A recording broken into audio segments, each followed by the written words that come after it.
तो ये जो गिरफ्तारी है वो किसी जांच से नहीं जुड़ी हुई है। आपने सुना आतिशी लगातार यहां पर बीजेपी पर हमला करते हुए कि दरअसल जो केंद्र सरकार है वो जांच एजेंसियों का दुरुपयोग कर रही है और ये जो गिरफ्तारी की गई है इसका जांच से कोई लेना देना नहीं है। और साथ ही साथ कितने ही केस कर दो, भले ही हमें जेल भेज दो, लेकिन दरअसल इसकी वजह यह है कि बीजेपी आम आदमी पार्टी से डरी हुई है, मनीष सिसोदिया से डरी हुई है, अरविंद केजरीवाल से डरी हुई है और इसीलिए जांच एजेंसियों का इस्तेमाल किया जाता है आम आदमी पार्टी के खिलाफ। और इस वक्त हमारे साथ दो मेहमान जुड़े हुए हैं। हमारे साथ इस वक्त संजीव कौशिक हैं, राजनीतिक विश्लेषक, और आम आदमी पार्टी के नेता बिजेंद्र मलिक भी इस वक्त हमारे साथ जुड़े हुए हैं। सबसे पहले तो संजीव कौशिक, आपके पास आते हुए, अब आपने सुना कि आम आदमी पार्टी और बीजेपी के बीच हम ये देख रहे हैं आरोप प्रत्यारोप तो पिछले कई दिनों से चल रहे हैं और आज चूंकि ये गिरफ्तारी हो चुकी है, एक जो माहौल पहले से ही खड़ा किया जा रहा था आम आदमी पार्टी की ओर से, हमने देखा शक्ति प्रदर्शन भी किया जा रहा था और अब भी आम आदमी पार्टी इसी बात पर डटी हुई है कि जांच एजेंसियों का गलत इस्तेमाल किया जा रहा है। लेकिन ये मामला तो अदालत में है, अब अदालत ये तय करेगी कि कुछ गलत हुआ नहीं हुआ, तो फिर ये इतना ज्यादा माहौल बनाने की क्या जरूरत है? देखिए मीमांसा जी, केंद्रीय जांच एजेंसियों की जिस तरह की भूमिका रही है और जितने छापे मारे गए, चाहे वो ईडी हो या सीबीआई हो, उनकी प्रणाली जो रही है, एक्शन रेट जो रहा है, दोनों गौर से आप देखती हैं तो आपको लगता है कि सरकार जो केंद्र में काफी है वो विपक्ष पार्टियों को डराने और धमकाने एजेंसियों के द्वारा। ये ऐसा इसलिए भी कहा जाता है पिछले 10 सालों में जहाँ कांग्रेस पार्टी की सरकार थी, 112 की और छापे उसने मारे थे। यदि पार्टी की देख ले तो 3000 को उन्होंने मारे और कन्विक्शन रेट जब आप तुलना करेंगे तो आपको सीधा लोग और करप्शन में लोग भारतीय जनता पार्टी को विपक्षी में इस पे भी कुछ लेने नहीं। बात यह है कि भारतीय जनता पार्टी इस तरह की भूमिका लगातार ये तो होता ही था और ये पहली गिरफ्तारी नहीं और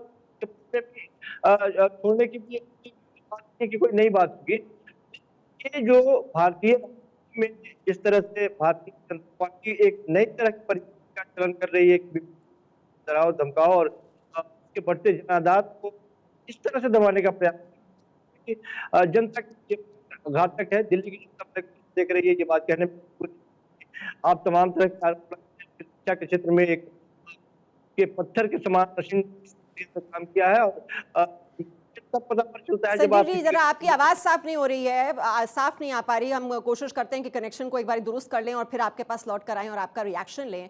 और रवि यादव लगातार सीबीआई मुख्यालय, जहां पर ये 8 घंटे से ज्यादा लंबी पूछताछ चली है और उसके बाद मनीष सिसोदिया की गिरफ्तारी हुई है, दरअसल इस गिरफ्तारी का आधार क्या रहा है ये समझ लेते हैं रवि यादव से। रवि यादव, अब एक तो ब्यूरोक्रेट का ये बयान जिसमें वो कहते हैं कि ये पूरी जो नीति है इसको ड्राफ्ट करने में मनीष सिसोदिया की बहुत ही अहम भूमिका रही, और दूसरी बात यह कि सबूतों को नष्ट करने में जिन मोबाइल फोन का इस्तेमाल किया गया उनको नष्ट कर दिया गया, ये आरोप लगाए गए हैं, यही आधार रहा है मनीष सिसोदिया की गिरफ्तारी का।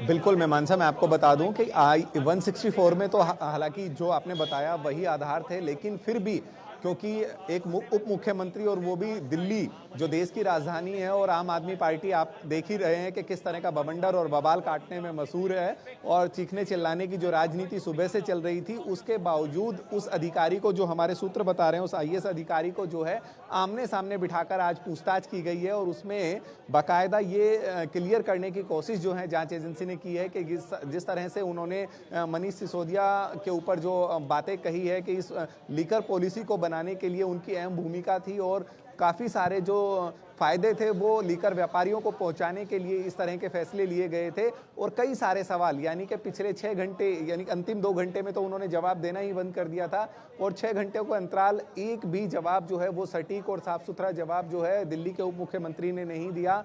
और ये 164 के बयान के आधार के अलावा दिनेश अरोड़ा जो सरकारी गवाह बनाए गए हैं, जो इस स्कैम के अंदर एक अक्यूज थे और बाकायदा उन्होंने अपने गुनाह को कबूल करने के बाद वो सरकारी गवाह बनना उन्होंने मुनासिब समझा। सुमीर मंद्रू की बात करें, उन्होंने ये अपने इंसाफ में माना, ईडी के डिस्क्लोजर में ये बात सामने आई कि उनकी बात जो है दिल्ली के मुख्यमंत्री अरविंद केजरीवाल से करवाई गई थी। ये तमाम वो चीजें 170 मोबाइल फोनों की कड़ी जो है वो सीबीआई ने सीडीआर के माध्यम से, यानी कि उसको सिंपल भाषा में कहें तो कोल्ड डिटेल के माध्यम से जो है वो सामने रखी। तो सटीक जवाब ना देने की वजह से मनीष सिसोदिया जो जांच एजेंसियों को गुमराह कर रहे थे और जांच में कोऑपरेट नहीं कर रहे थे, जिसके चलते गिरफ्तारी 8 घंटे के अंतराल के बाद हुई है। यानी कि जांच एजेंसियों की कोई ऐसी मंशा नहीं थी कि आते ही उनको गिरफ्तार कर लिया जाए, या फिर हम कहें कि जिस तरह के आरोप आम आदमी पार्टी के नेता लगा रहे हैं कि शायद वो मन बना के बैठे थे। लेकिन हाँ, एक चोर कहीं ना कहीं आम आदमी पार्टी के मन में छिपा बैठा था, जो आए दिन जब भी सीबीआई या ईडी बुलाती थी तो ये कहते थे कि आज जो है मनीष सिसोदिया को गिरफ्तार कर लिया जाएगा या कर लेंगे या वो घर नहीं लौटेंगे। इस तरह का विक्टिम कार्ड खेलने के लिए तो ये जो मास्टरी आम आदमी पार्टी के नेताओं की है वो लगातार करते आ रहे थे। लेकिन जांच एजेंसी ने पूरा वक्त दिया और 8 घंटे के अंतराल के बाद 3 बड़े आधार, यानी कि जो 17 राज्यों में 35 जगह जो सीबीआई और ईडी ने ज्वाइंट ऑपरेशन चलाया और छापेमारी की, पंचकुला में जो छापेमारी हुई क्योंकि यही लीकर पॉलिसी जो है पंजाब में अप्लाई की गई थी, 170 मोबाइल फोन डिस्ट्रॉय किए गए, उनकी सीडीआर कॉल डिटेल सामने रखी गई, 9 जो अभियुक्त इस पूरे मामले में गिरफ्तार किए गए उनसे जो बयान यानी कि इकबालिया जुल्म जो उसको सिंपल भाषा में कहें वो सामने रखे गए और इस आईएएस अधिकारी को आमने सामने बिठाकर पूछताछ की गई। लेकिन कोई साफ सुथरा और सटीक जवाब जो है दिल्ली के उप मुख्यमंत्री मनीष सिसोदिया नहीं दे सके। जी ठीक है विजेंद्र मलिक, अब ये आमने सामने ये पूछताछ हुई है, जो आईएएस अधिकारी का नाम लिया जा रहा है वो खुद ये बात कहते हैं कि इस पॉलिसी को ड्राफ्ट करने में मनीष सिसोदिया की अहम भूमिका रही, जिसमें फायदा पहुंचाया गया शराब कारोबारियों को, सरकार को कोई फायदा नहीं मिला। और जो मोबाइल फोन थे जो कि बहुत ही अहम एविडेंस थे जिनसे ये सारी कड़ियां जुड़ती, उन मोबाइल फोन को नष्ट कर दिया गया और यही गिरफ्तारी का आधार बताया जा रहा है।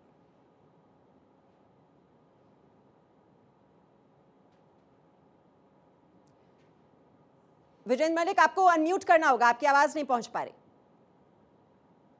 जी मीमांसा जी, अभी आवाज आ रही है? जी जी आ रही है। जी मीमांसा जी, इस पूरे प्रकरण को अगर हम समझे तो ये ऐसा है जैसे एक चिराग है, एक उसका जो है उस चिराग में से उसका जो आका है उसको घिसता है और बार बार जिन निकलता है। यहाँ पे जो जिन का रोल प्ले कर रही है वो भारत की जांच एजेंसी सीबीआई ईडी से भी ये सारी उसकी जिन की एक फौज है और ये आका बार बार उसको घिसता है। पिछले 1 साल से ये हो रहा है, बार बार घिसता है। फिर जिन आगे बोलता है कि मेरे आका कुछ नहीं मिला, वो फिर घिसता है कि दोबारा जाओ, वो बार बार उसको जिन को घिसता है, उसको चिराग को घिसता है। जिन वहां पे जाता है, जिन बार बार वहां आके रिपोर्ट देता है कि कुछ नहीं आका। फिर वो उसको उसका आका कहता है अगर तुमने अब की बार कुछ ला के नहीं दिया तो तुम्हें जेल के अंदर डाल देंगे। तो वो कहता है जिन कि आका ठीक है मैं कुछ ला के देता हूँ। तो पूरी कहानी इस तरीके से है। अगर आप इसको आप देखें, एमसीडी चुनाव से पहले जब भारतीय जनता पार्टी को ये पूरा एहसास था कि आप जो है एमसीडी चुनाव दिल्ली में हारने वाले हैं, तो उन्होंने क्या षड्यंत्र रचा, सत्येंद्र जैन को जेल के अंदर डाल दिया। लगभग 1 साल होने वाला है, अब तक उस पर केस डिसाइड नहीं कर पाए। कभी जिस जज के पास में केस जाता है उस जज का ट्रांसफर कर दिया जाता है, दूसरा आता है उसको छुट्टी में भेज दिया जाता है। तो ये ड्रामा चालू है 1 साल से, कोई केस अभी तक तय नहीं हो पाए। अब क्या हो रहा है, 2024 का चुनाव आ रहा है। 2024 के चुनाव में जिस तरीके से आम आदमी पार्टी ने बीजेपी का सफाया किया दिल्ली में, तो उस लोकप्रियता से, उस सफलता से आम आदमी पार्टी की भारतीय जनता पार्टी पूरी तरीके से बौखलाई हुई है, घबराई हुई है। तो 2024 से पहले सिसोदिया जी को 8 महीने 10 महीने को जेल में रखेंगे, उसका बैड इंपैक्ट पब्लिक की नजरों में दिखा के कि आम आदमी पार्टी ने किया है, तो उसका एडवांटेज 2024 में ये लेना चाहते हैं। तो यही ड्रामा इनका, चाहे वो स्टेट का इलेक्शन हो, एमसीडी का हो या 2024 इलेक्शन की बात हो, तो ये पूरा ड्रामा भी चल रहा है। आप इसे पूरा एक पॉलिटिकल ट्विस्ट दे रहे हैं। ये पॉलिटिकल नैरेटिव गढ़ा जा रहा है आम आदमी पार्टी की ओर से कि बीजेपी जो है वो आम आदमी पार्टी से डरी हुई है और इस वजह से ये पूरा का पूरा जो मामला है ये इतना ज्यादा बढ़ गया। हमारे साथ कंसल्टिंग एडिटर अमित मिश्रा भी हैं। अमित मिश्रा, आप दोनों पार्टियों की बात इतने दिनों से सुन रहे हैं और हम देख रहे हैं किस तरह से आरोप प्रत्यारोप, और आज भी हमने देखा कि वहां पर सीबीआई हेडक्वार्टर जाने से पहले ये कहना कि हम भगत सिंह के अनुयायी हैं। अब यहां पर एक बहुत बड़ा सवाल खड़ा होता है कि जिस पार्टी का जो अस्तित्व है वो भ्रष्टाचार के खिलाफ अभियान चलाने को लेकर हुआ था और इस तरह के गंभीर आरोप लगते हैं भ्रष्टाचार के, तो फिर पार्टी को डर किस बात का है? अदालतें तय करेंगी कि कुछ गलत हुआ है तो फिर पकड़ा जाएगा और नहीं गलत हुआ है तो आप पाक साफ वहां पर साबित भी हो जाएंगे, तो फिर डर किस बात का?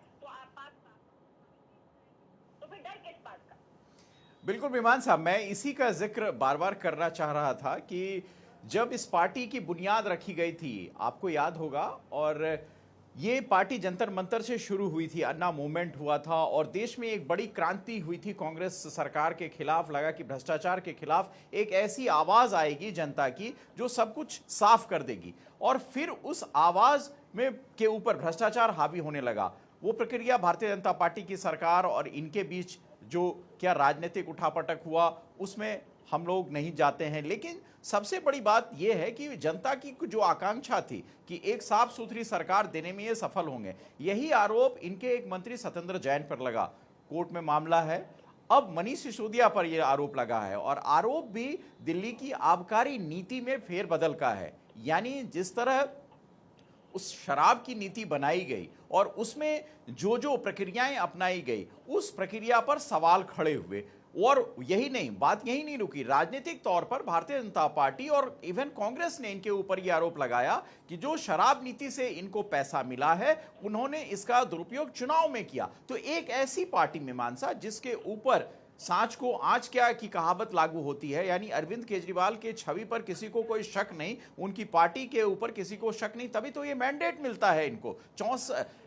इतना बड़ा मैंडेट दिल्ली में मिला, इतना बड़ा मैंडेट पंजाब में मिला, आखिर इसी वजह से लोगों ने दिया कि जिस सत्ता से लोग त्रस्त हैं, यानी जो करप्शन है उससे त्रस्त हैं, आखिर उस करप्शन के बाद आपको लाया जा रहा है। और अगर आपके ऊपर भी ये शक की सुई घूमती है तो फिर आपको अग्नि परीक्षा देनी चाहिए। अगर हम लोग पत्रकारिता की भाषा में बोले तो मनीष सिसोदिया, आम आदमी पार्टी को तैयार रहना चाहिए। और जैसा आपने कहा, बिल्कुल सही कहा, इनको फिर डर कैसा, अदालत में ये मामला है और निचली अदालत से ऊपरी अदालत, ऊपरी अदालत से सुप्रीम कोर्ट तक ये मामला जाएगा, और जाना ही है क्योंकि सीबीआई, केंद्र सरकार, सारी संलिप्तता इसमें है। तो फिर इस पार्टी को मुखर होकर कहना चाहिए कि हाँ, हमारे पास हमारे खिलाफ कोई सबूत है तो वो पेश किया जाए। वो पेश करने की जगह सिर्फ अदालत है। हमारे सहयोगी जो 164 का उदाहरण दे रहे थे, उसमें गवाह आज हुआ होगा और जो आईएएस अधिकारी हैं उन्होंने अपनी बात रखी होगी, लेकिन जो एविडेंस डिस्ट्रॉय का मामला है मीमांसा, मैं बताऊं, और साक्ष्य से खिलवाड़ करने का,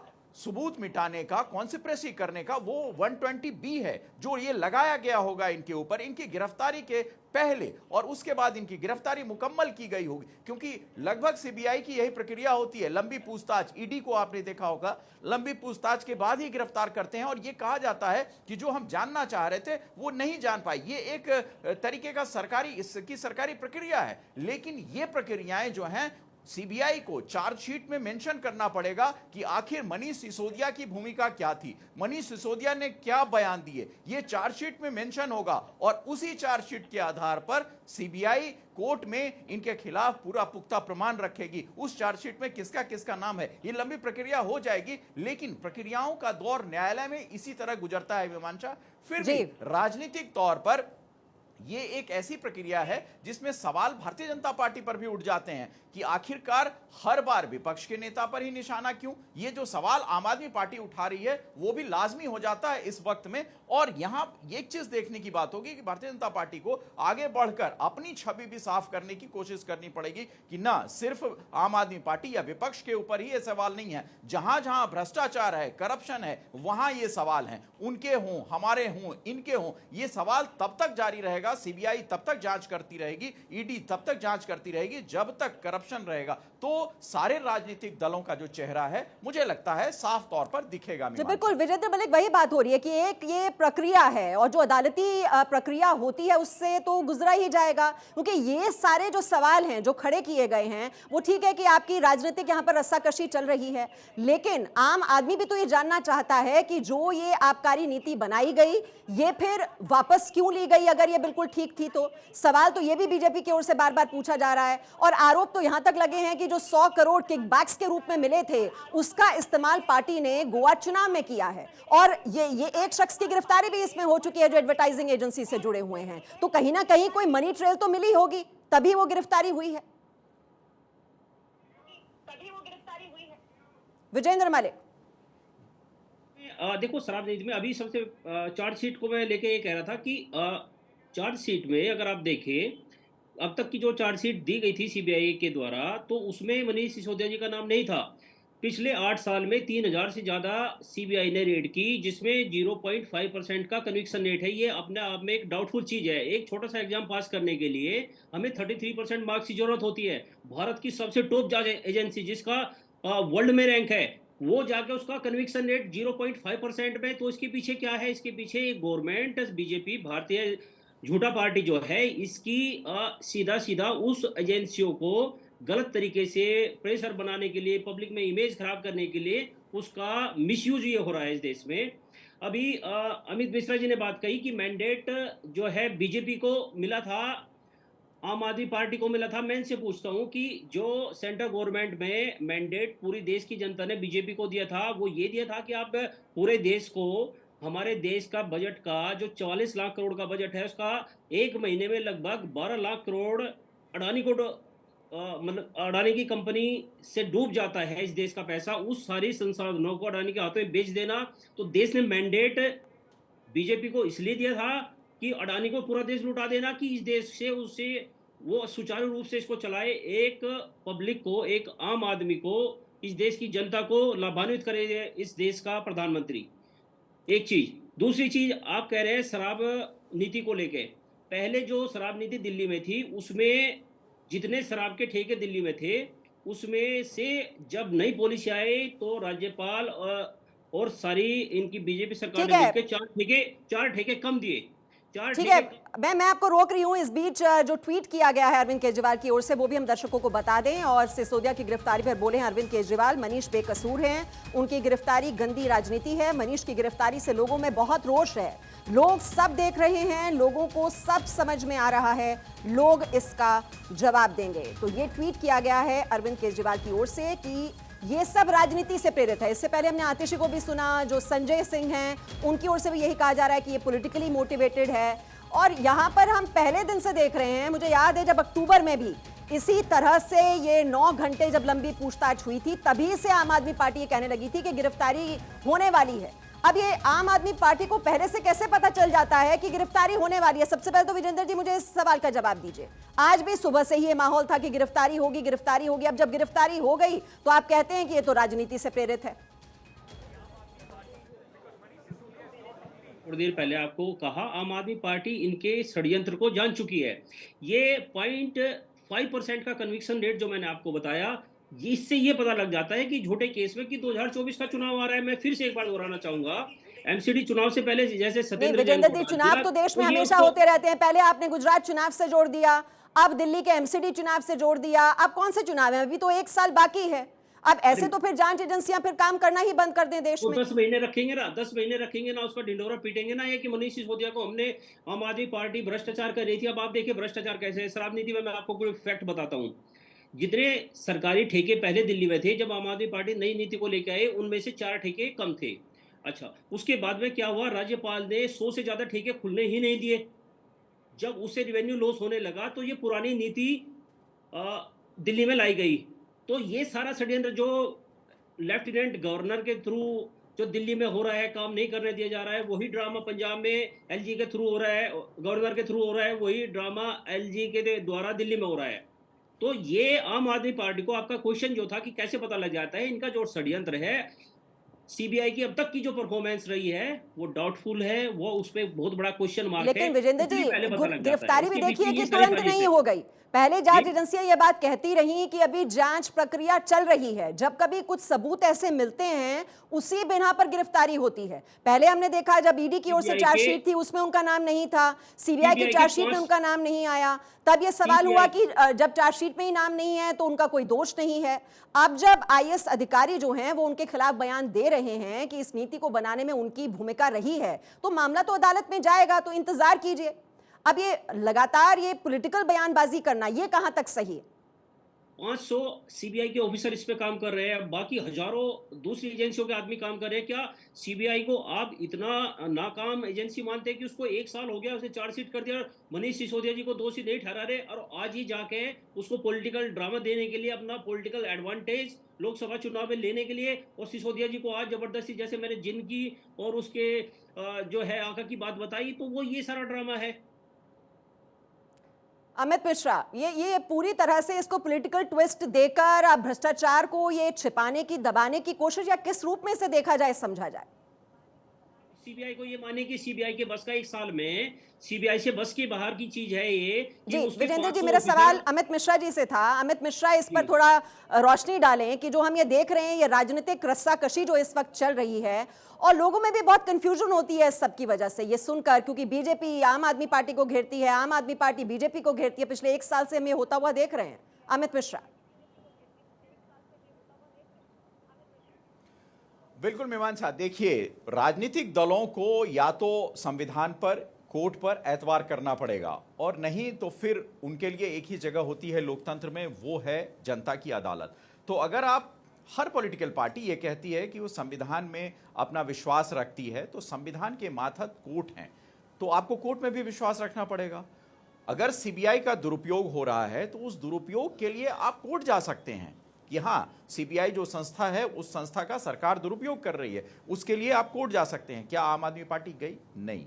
अगर आम आदमी पार्टी नहीं जाती है तो फिर सीबीआई की जो कार्यप्रणाली है उस पे उनको एतवार करना पड़ेगा, नंबर 1। नंबर 2, अब सीबीआई के पास गिरफ्तारी के बाद उनको कोर्ट में पेश करना पड़ेगा, क्योंकि भारत की अदालत और भारत के कानून में आपका विश्वास है, तो फिर उसी कानून के तहत आप जैसे जिक्र कर रहे हैं कि चार्जशीट में नाम नहीं था या सत्येंद्र जैन पर कोई आरोप नहीं सिद्ध कर पाए, तो ये आरोप कहां तय होंगे या कहां आपको दिखाया जाएगा कि आप इनोसेंट हैं? ये अदालत में ही होगा। तो आम आदमी पार्टी के जो प्रवक्ता ये बात कह रहे हैं, अब मामला राजनीतिक टीका टिप्पणी से आगे बढ़ गया है मीमांसा, वो अदालत की तरफ गया है। तो अदालत में आपका पक्ष, यानी आम आदमी पार्टी का पक्ष भी रखा जाएगा और सीबीआई भी अपनी दलील देगी। तो वहां पर ही अगर आपको एतबार है अदालत पर, जो कि होना चाहिए, भारतीय संविधान की आप शपथ लेते हैं, मनीष सिसोदिया ने भी शपथ ली होगी, तो वहां पर उस एतबार को कायम रखते हुए आप अपना पक्ष रखें। अदालत को लगेगा कि नहीं, बिल्कुल सिसोदिया साफ है,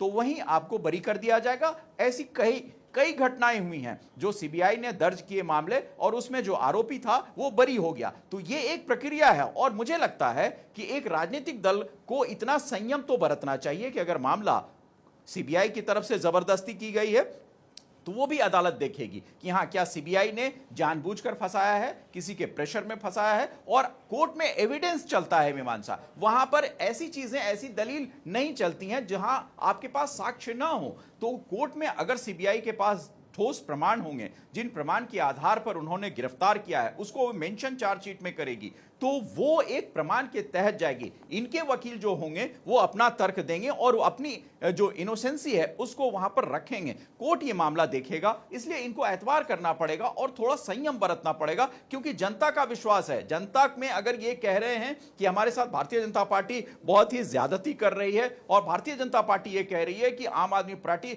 भ्रष्टाचार में लिप्त है, तो ये दोनों बातें अब कोर्ट चली गई हैं। वहां पर राजनीतिक टीका टिप्पणी से काम नहीं चलेगा। ये जनता के बीच में टीका टिप्पणी कर सकते हैं, और वो बदस्तूर जारी है, आप भी और मैं भी देख रहा हूं इस चीज को। दूसरी बात, मैं आम आदमी पार्टी के प्रवक्ता से के सवाल के जवाब में जो कह रहा था, शायद उन्होंने मुझे गलत समझा। मेरा कहना यह था कि आम आदमी पार्टी का जो जन्म हुआ था, जो उसका उद्भव हुआ है, वो भ्रष्टाचार के खिलाफ हुआ है। भ्रष्टाचार के खिलाफ आपने एक आवाज बुलंद की और लोगों की पसंद बने आप, तो फिर आपके ऊपर अगर ऐसे आरोप लगते हैं तो आप में और दूसरे पॉलिटिकल पार्टी में फर्क कैसा, यही जनता समझना चाहती है। और इस चीज को समझाने के लिए सबसे मुफीद चीज यह है कि आप ये कहें कि मेरी अग्नि परीक्षा आप लीजिए, और हम उसके लिए as a political party, as a political member हम तैयार हैं। वो एतबार आपका जनता का बना रहेगा आपके ऊपर। यही मेरा कहना था, जो आप शायद समझ नहीं पाए।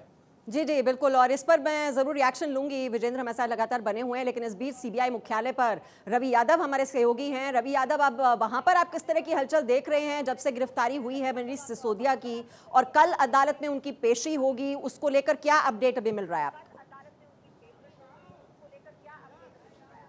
देखिए, मैं बड़ी बात अभी ये बता दूं, जिस तरह जिन कारणों से गिरफ्तारी हुई वो तो एक अहम पहलू सामने आ ही चुका, लेकिन फोर्स जो है काफ़ी संख्या में जो है मेरे ठीक पीछे डिप्लॉय हुई है, और लगातार जो है बाहर वाली बैरिकेड की बात करें, रैपिड एक्शन फोर्स है, दिल्ली पुलिस के आला अधिकारी हैं, किसी को भी जाने की इजाज़त नहीं है, चाहे कोई भी व्यक्ति हो। चाहे सीबीआई के कोई कर्मचारी आते हैं तब भी उनका आई कार्ड यहाँ देखा जाता है और फिर उसको जो है आगे जाने दिया जाता है। और ठीक 200 मीटर पहले ये बैरिगेट है, एक फाइनल बैरिगेट सीबीआई मुख्यालय के बिल्कुल ठीक सामने है, 2 बैरिगेट एनआईए ऑफिस की तरफ है, यानी कि इसी रोड पर जहाँ हम खड़े हैं ये आईबी का ऑफिस हमारे साथ है, कुछ ही दूरी पर एनआईए है।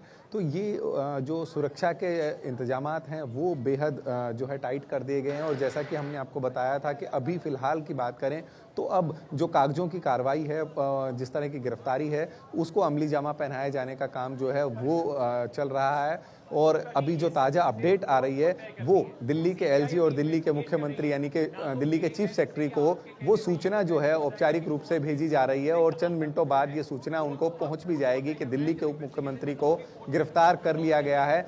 ये एक प्रक्रिया है, कानूनी प्रक्रिया के किसी भी जो है सिटिंग मंत्री हो, उप मुख्यमंत्री हो, कोई भी व्यक्ति हो, यदि या फिर कोई अधिकारी हो, उससे कंसल्ट हायर अथॉरिटी को या कंसल्ट जो है मुख्यमंत्री को, वहाँ के एलजी को वो सूचना भेजी जानी जरूरी होती है। और साथ ही साथ उस अक्यूज के परिवार को, यानी कि मनीष सिसोदिया के मथुरा रोड वाले घर पर उनके जो है परिवारजन है, जहां उनकी मां है, उनकी पत्नी है, बेटा है, उनको ये औपचारिक रूप से सूचना भेजी जा रही है कि उनको सीबीआई ने गिरफ्तार कर लिया है। और थोड़ी ही देर में एक जो है पुख्ता प्रेस नोट जो है सीबीआई का वो जारी होने वाला है, जिसमें सभी कारण और इस केस की सारी डिटेल के किन सेक्शन में मनीष सिसोदिया को जो है सीबीआई ने गिरफ्तार किया गया है और आगे की कार्रवाई क्या। हालांकि सोर्स से जो अपडेट मिल रहे हैं कि ये तमाम प्रक्रिया पूरी करने के बाद जो मेडिकल है वो करवाया जाएगा, वो मेडिकल आज शाम को करवाया जाता है। या अपनी तबीयत के बारे में किस तरह का अपडेट जो है मनीष सिसोदिया देते हैं, या फिर वो सुबह, क्योंकि 24 घंटे का समय जो है वो सीबीआई के पास है। 8 बजे की गिरफ्तारी जो है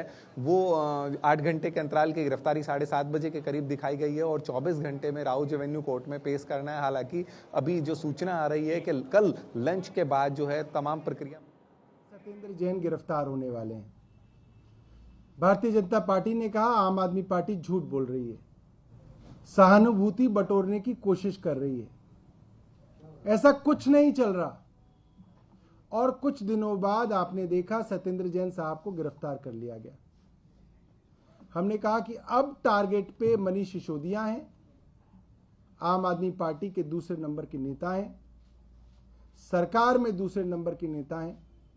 लोगों ने कहा आम आदमी पार्टी बिना बात झूठ बोलती है, ऐसा कुछ नहीं होने वाला। और आज आपके सामने है भारतीय जनता पार्टी की केंद्र सरकार के आदेश पर आज मनीष सिसोदिया जी को गिरफ्तार कर लिया गया। कहा जा रहा है मनीष सिसोदिया जी ने 10,000 करोड़ रुपए का घोटाला किया है। ये पूरा का पूरा जो नैरेटिव है झूठा है और हास्यास्पद है। और मैं आपको बताऊं कि जिस तरीके से केंद्र सरकार काम कर रही है, सारी की सारी एजेंसियां भारतीय जनता पार्टी के मुख्यालय में लिखी हुई स्क्रिप्ट के अनुसार काम कर रही हैं। कोई एजेंसी आज संविधान और कानून के हिसाब से काम नहीं कर रही। जो स्क्रिप्ट में लिखा है वैसा हो रहा है। एक समय था जब एजेंसी कानून के हिसाब से चला करती थी। पार्टियों में प्रकोष्ठ होते हैं, महिला प्रकोष्ठ, यूथ विंग। आज ये सारी की सारी agency CBI, ED, income tax, SEBI, सब की सब भारतीय जनता पार्टी के प्रकोष्ठ बन के रह गए हैं। इनको कानून से कोई लेना देना नहीं है। और मैं आपको पूरा का पूरा बिना अदालत जाए मैं आपको पूरा का पूरा पटकथा यहीं पे सुना सकता हूं। देखिए, जब गिरफ्तारी होनी थी मैंने कई मीडिया चैनल्स को बताया कि देखिए गिरफ्तारी कैसे होगी, मैं बता देता हूं कैसे होगी। कोई सबूत नहीं, उनके घर पे 1 रुपया नहीं मिला, उनके गांव में कोई जायदाद नहीं मिली, 500 छापे मारे, मनीष सिसोदिया के खिलाफ एक डॉक्यूमेंट्री एविडेंस नहीं मिला। मगर गिरफ्तारी कैसे होगी मैं आपको बता देता हूं।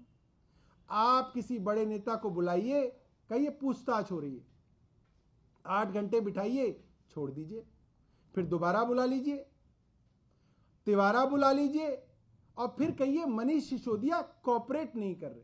ये बहुत साधारण सी बात है। कोऑपरेशन का क्या मतलब है? आप जो कह रहे हैं वो कहना शुरू कर दें तो कोऑपरेट हो गया। तो कोऑपरेट ना करने के नाम पे आप तो सारी जांच एजेंसियां जो हैं वो बीजेपी के इशारे पर काम करती हैं और बहुत आसान है ये बहाना बनाना कि कोऑपरेट नहीं किया जा रहा है, जांच में सहयोग नहीं कर रहा है। पहले बुला लीजिए, दूसरी बार बुला लीजिए, तिबारा बुला लीजिए और फिर कह दीजिए कि जांच एजेंसी के साथ सहयोग नहीं कर रहा है और फिर उसके बाद किसी भी शख्स को गिरफ्तार कर लीजिए। तो आम आदमी पार्टी लगातार निशाने साध रही है कि यह सब कुछ हुआ है केंद्र के इशारे पर, बीजेपी ने यह गिरफ्तारी करवाई है।